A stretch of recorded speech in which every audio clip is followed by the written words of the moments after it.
ჩვენ ახლა პირდაპირ ეთერში შემოგვერთდება ხატია დეკანოიძე, ევროოპტიმისტების წარმომადგენელი პარლამენტში. მასთან ერთად ვისაუბრებთ პირველ რიგში ელჩ დეგნანის ინტერვიუზე და გზავნილებზე, რომელიც მოვისმინეთ ამ ინტერვიუში.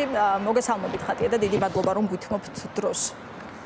უსმენთ ალბათ ინტერვიუს ბევრი თემაა, მაგრამ ფიქრობ რომ აი ხალხთან დამოკიდებულება და არჩევნები არის ერთ-ერთი მთავარი თემა სწორედ ამ ინტერვიუსი.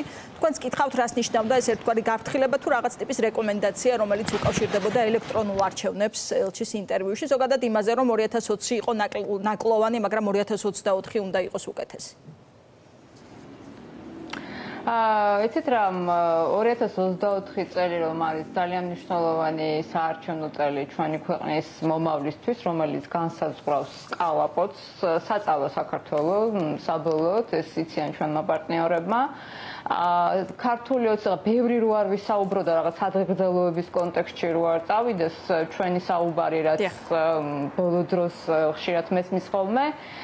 პირველი რაც არის აუცილებელი და სრულად ვიზიარებ ამასთან დაკავშირებით ელჩის მოსაზრებას რომ ბევრი ადამიანი უნდა გამოვიდეს აუცილებლად საარჩევნოდ, ანუ ადამიანების მობილიზაციას იმისთვის რომ ისინი მივიდნენ საარჩევნოდ და შემოხაზონ ოპოზიცია, ამიტომ რომ თქვენ წარმოიდგინეთ, თქვენ გესმით, აშუქებთ ყოველდღიურად, მე დავდივარ ძალიან ბევრ ადამიანთან და მე ხედავ განწყობებს როგორია ჩვენს ქვეყანაში, ამიტომ მე ვფიქრობ რომ ელჩის ეს განცხადება განპირობებული იყო აი მთელი წინა საარჩევნო პერიოდები, რომელიც გვახსოვს, რომელიც მე გამომივლია, მე ორჯერ ვიყარე კენჭი თქვენ იცით ორი არჩევნები გამოვიარე, საკმაოდ დაძაბული, ყველას ძალიან კარგად გვესმის და თქვენ ძალიან კარგად იცით როგორი იყო წინა საარჩევნო პერიოდი. სიზუსტისთვის თქვათ რომ კი საუბრობს ყველა ხელისუფლების პირობებში ამ პრობლემაზე, ეს უბრალოდ სიზუსტისთვის არის აუცილებელი რომ დაშინება მოსყიდვა საარჩევნო ტაქტიკები, ეს იყო ყველა ხელისუფლების პრობლემა, მაინც დავაზუსტებ. რომ ეს მხოლოდ ოცნებას არ ეხება.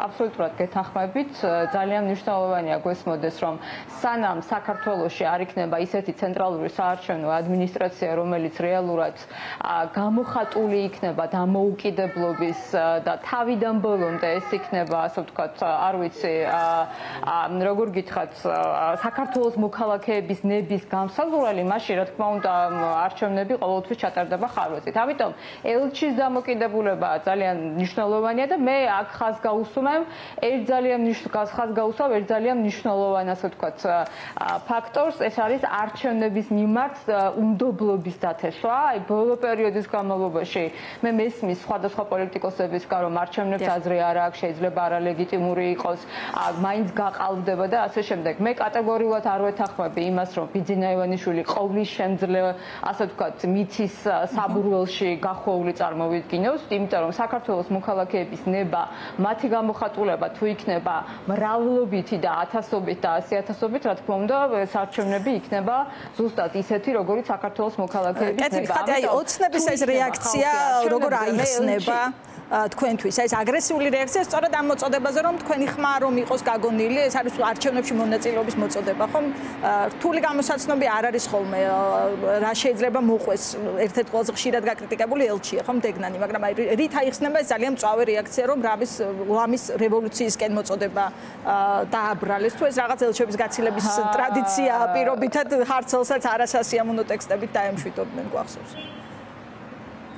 არა, მე დავასრულებ ჩემს ასე ვთქვათ წინა აზრს წინადადებას, იმიტომ რომ მე ვფიქრობ რომ ეს ძალიან მნიშვნელოვანია, ანუ თუ ელჩის მოსაზრებაც ხო ეს არის, ხო? ანუ არჩევნები არ ყალბდება მხოლოდ არჩევნების დღეს.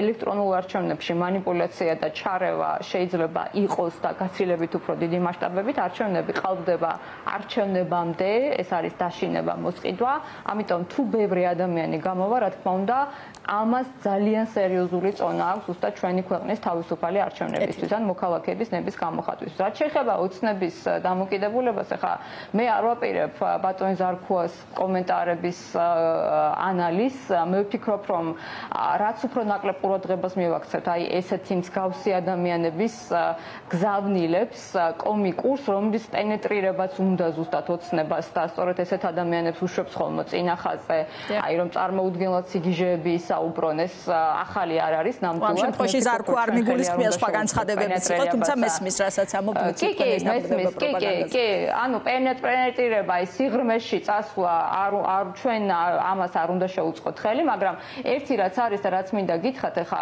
ეს ხელისუფლება არის ანტიდასავლური, ამ ხელისუფლებას რაც უფრო ჩაჭიდება ექნება ანტიდასავლურ გზავნილებზე და რაღაცნაირად აი თითქოს პლატფორმას ეძებს, ხო, აი სად დადგეს, იმიტომ რომ ცდილობს რომ ძალაუფლება სწორედ ანტიდასავლური განწყობებით შეინარჩუნოს, რა თქმა უნდა ეს ამერიკის შეერთებული შტატები ნებისმიერი დემოკრატიული ფასეულობა, რომელიც იქნება რეალურად არჩევნებისთვის ძალიან მნიშვნელოვანი და სხვა შორის აქ ერთი ფაქტორია, რომელსაც ასევე ხაზი უნდა გაუშვათ ქალბატონ თამარ, ეს არის შემდეგი. ცენტრალური საარჩევნო კომისიის და თავმჯდომარის აი იმ კანონმდებლობის გადახედვამ და შემდეგ გადახაზვამ, რომელზეც ძალიან სერიოზული პრობლემა ჰქონდათ ჩვენს პარტნიორებს და ყველა საქართველოში საზოგადოებას, ამან კიდევ უფრო გაამყარა ის დამოკიდებულება, რომელიც აქვს საერთაშორისო საზოგადოებას. იმ შემთხვევაში თუ ქართული ოცნება, აი რატომ იყო ეს, რატომ არის ეს ისტერია და ყოველჯერზე იქნება ეს ისტერია. იმ შემთხვევაში თუ ქართული ოცნება გადაწყვეტს, რომ საკუთარი ძალაუფლების შენარჩუნებისთვის თავიდან ბოლომდე გააყალბოს ეს არჩევნები, მოისყიდოს ადამიანები, მაშინ რა თქმა უნდა ეს არჩევნები ლეგიტიმურად ვერ ჩაითვლება და თქვენ იცით რომ ძალიან ბევრი წინა საარჩევნო გარემოზე დამკვირვებელი ჩამოდის ზუსტად არამხოლოდ ეს განცხადებაც აჩვენებს, რომ იქნება განსაკუთრებული ყურადღების ქვეშ წინაჯერზე კოვიდია დასახელებული მიზეზად, როცა ვერ იყო ასეთი დაკვირვების ქვეშ წინა არჩევნები, რომელიც მაინც ნაკლოვნად არის მის მიერ შეფასებული. კი, მე კარგად მახსოვს წინა არჩევნებზე, ეს იყო პანდემიის პერიოდი, მაშინაც ადგილობრივ თვითმმართველობაზეც და უცებ საპარლამენტოზეც ჩვენ ყავდა საერთაშორისო დამკვირვებლები, მოკლევადიანი და ძალიან ცოტა იყო ეს და რაოდენობა ძალიან ცოტა იყო, ამან იქონია გავლენა, მაგრამ აი ზუსტად ეს ისტერია ქართული ოცნების აი მსგავსი კომიკური განცხადებები და ანტიდასავლური განცხადებები ნიშნავს იმას, რომ რაღაცნაირად გააჩინონ ეს შეგრძნება, რომ არაუშავს ჩვენ შევეცდებით შეიძლება არჩევნები გავაყალბოთ, მაგრამ ეს არის ზუსტად აი ელჩების და სხვადასხვა კეთილი, მოკლედ ძალიან მოკლედ გითხავთ, აი როცა წინა საარჩევნო გარემოზე ვსაუბრობთ და იმ პირობებზე, რომელშიც მოუწევს ოპოზიციასაც საარჩევნო კამპანიის წარმოება, აი ხალხის ძალის განცხადება იყო დღეს, თქვენ ამბობთ, რომ არ არის თქვა საჭირო პენეტრაცია, ხო, მათი გზავნილების, ანუ ფართოდ გავრცელება და ბევრ ადამიანამდე მიტანას, თუმცა მეორე მხრივ ისინი ხშირად არიან ერთგვარად დამაანონსებლები იმისა, რასაც აპირებს ოცნება. ამ შემთხვევაში ოპოზიციას ეხებოდა გარკვეული ინიციატივები და დაკავებას რადიკალების, თქვენ ეს აღიქვით რაღაცის ანონსად, რეპრესიების შესაძლოა თუ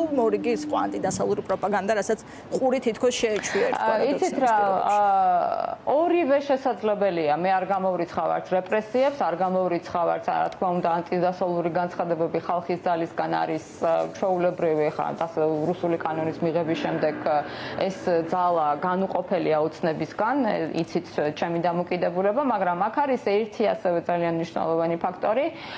მე თქვენს კოლეგებს ვსაუბრობდი ზუსტად დღეს, რომ ხალხის ძალა ეს იყო ბიძინა ივანიშვილის პროექტი, რომელიც გაკოტრდა თავიდან ბოლომდე, ეს იყო ჩადებული მცდელობა ქართული ოცნების და ბიძინა ივანიშვილის პირადად მისი დამოკიდებულება იყო, რომ ეს რაღაცნაირად შეეკრა ეს ძალა ანტიდასავლური გადაენაწილებინათ ხმები და დაახლოებით ის რაღაცა ბარიერზე უფრო მეტი აიღო ზუსტად აი მათი საკუთარი ამომრჩევლების, ხო? ანუ რაც ყავთ და კიდევ უფრო ფიქრობდა რაღაცა სხვადასხვა ასე თქვა წრეებზე გასვლას, ხო? აი რაღაცა ფენებში ჩასვლას. ამიტომ ეხლა ეს ძალა არის გაკოტრებული თავიდან ბოლომდე, ვერანაირ ბარიერს ხალხის ძალა ვერ გადალახავს, ანუ ის ფული, რესურსი, ყველა რაც აი ეს რამდენიმე აღარც მახსოვს უკვე რამდენი არიან ეს წარმოუდგენლად ასე თქვა კარიკატურები პოლიტიკოსების, რაც არის პარლამენტში, ხო, ეს გაკოტრებული ხალხია, ხო? ანუ ეს არის არაფერს არ წარმოადგენენ და ამიტომ ესეთი ხმამაღალი განცხადებებით ცდილობენ რაღაცნაირად შეიძლება გადაფარონ საკუთარი უსუსურობა, ამიტომ მე ვფიქრობ, რომ ანტიდასავლური პოზიციაც, დისკრედიტაციაც ოპოზიციის, რა ვიცი, ეგზეკუციაც და ასე შემდეგ და ყველაფერი ერთად მოსალოდნელია, რა თქმა უნდა, მაგრამ ჩვენი კონცენტრაცია ქალბატონ თამარ უნდა იყოს ამ ხელისუფლების შეცვლაზე და არაფერზე სხვაზე. ის თუ როგორ უნდა მოვიზიდოთ, რაც შეიძლება მეტი ამომრჩეველი, რომ ქართული ოცნება ძალაუფლებას ჩამოცილდეს. მადლობა, ხატია დეკანოიძე იყო ჩვენი სტუმარი.